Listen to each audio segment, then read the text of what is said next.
Can you talk about being a Stephenville coach? You got one fall. What was the fall of, I'm guessing spring training got kind of thrown out, or, and then the next fall, talk about being a head coach here, because you've got a very successful program here. Mm-hmm. But coming up through COVID as a head coach, what was that like? Yeah, so that was it was hard on all of us. And it's so hard for us to wrap our minds around. In 2019, we had a very young team. The numbers were down. We had 31 through the regular season and then 36 to go into the playoffs with. We got beat in the second round versus a very good team. And so, we build championships in the off season. So I know how critical January through August is.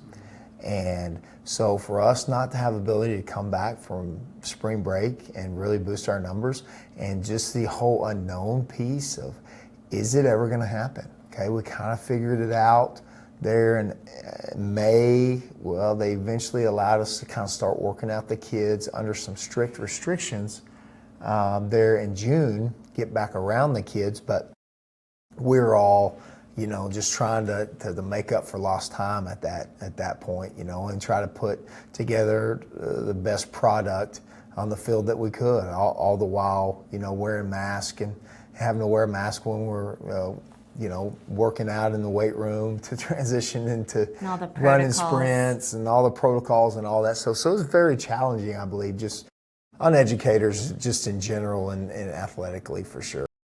One of the things is, the kids, I was teaching kindergarten, so I spent a year teaching during mask time, and teaching letter sounds through a mask is kind of impossible.